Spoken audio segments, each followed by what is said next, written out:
Creating context is an important but challenging LEAP module. It requires inner reflection and journeying into our past to find turning points in the relationship between ourselves and patients. Implemented well, the module requires each facilitator to provide leadership in sharing a positive or negative life-changing experience with a dying person.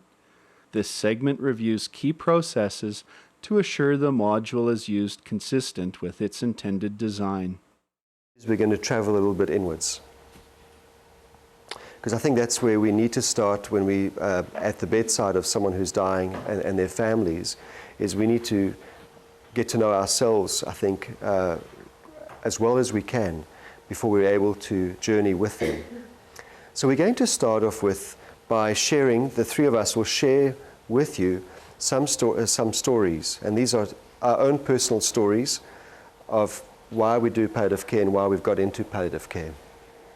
So perhaps if you want to, I can start with my story. So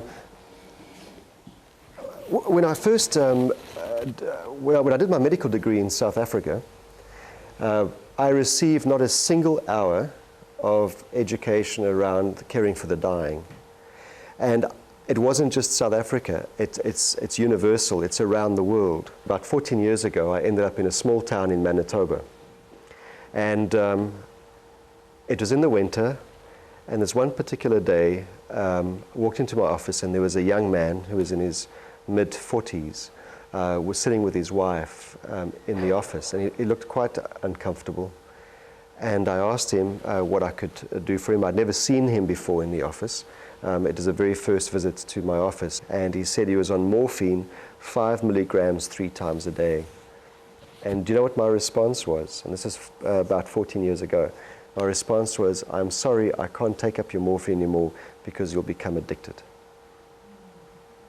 And he got up and he started crying, and he walked out and he stopped at the door and he turned around to me and he said, "I hope one day you doctors will learn how to look after people like us." And he walked out of my office. And the next day on my desk, and he walked out, and I sat there for a while, and I felt absolutely helpless. I felt that I had done an injustice to my profession, that I hadn't done medicine to do this. I'd done medicine because I wanted to be of help. And so it was a very powerful moment, and I decided I've got to do something about it. And the next day on my desk, and I told the story to some colleagues in the hospital, and I'm quite sure one of my nursing colleagues must have found this pamphlet and put it on my desk, because it was a course in Hamilton. And it was a 1 week long course, interdisciplinary course on palliative care. So I flew down to Hamilton and did the course, and it was the most empowering experience I've ever had. Because I flew back and I phoned him up, I said, "Look, I really need to see you." And I journeyed with him for the last 3 months of his life, and I was at his bedside when he died in a small, home on a farm outside this small town. So I guess for me it was I came from a place of not knowing, and I'm sure many of us have been there and maybe still feel as if you're there. But I think something like this is extremely empowering. Okay, so what we'd like you to do now is to perhaps share with one another. We'll break up into small little groups. You can stay where you are, okay? And break up into small little groups and share with one another. And then when you've done that, ask yourself, what do you think the other person was feeling?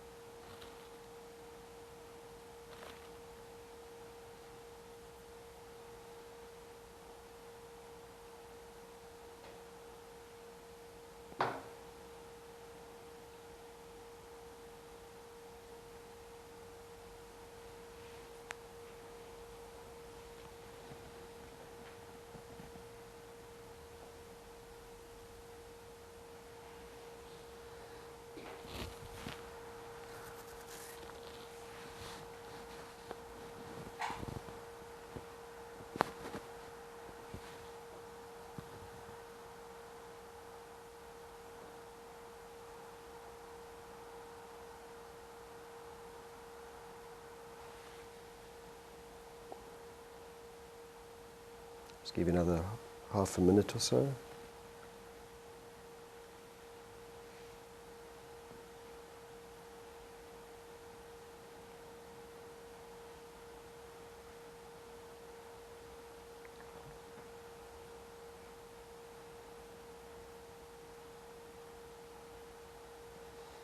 If you want to take another deep breath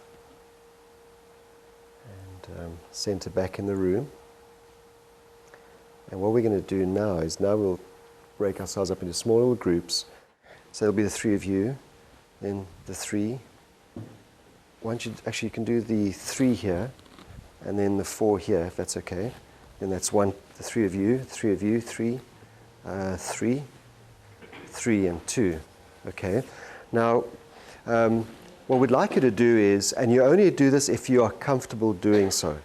If you, for whatever reason, do not want to share your story or your experience that you've just reflected upon, you do not have to share it.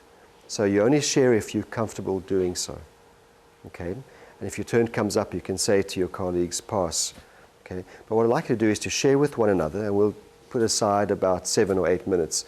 Share with one another your experiences and how you're feeling and what the experience was like and what you learned from that experience.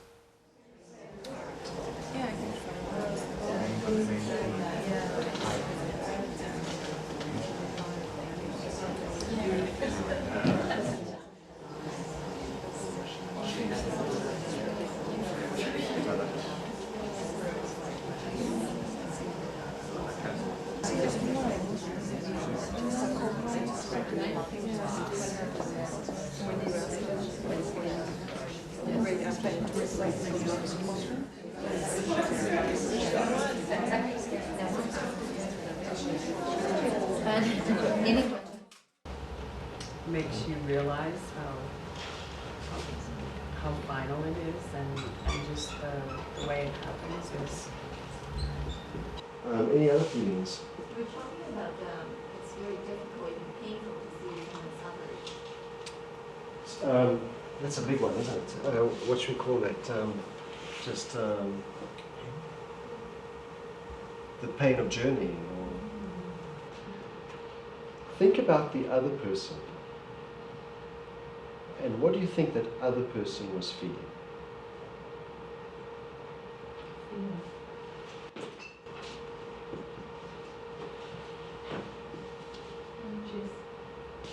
Anxious.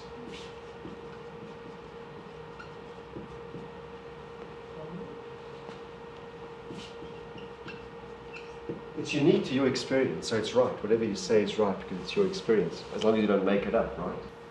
And I think herein lies the concept of self-awareness, because this is where we want to start the course. Our short journey in the next few days is starting with self-awareness, becoming aware of our own feelings in the context of a moment, of an experience, in the context of being someone who's dying, whether it be a patient or a family member or a loved one, a partner. Okay? Becoming aware of our own feelings, and then also becoming aware of what the other person is feeling.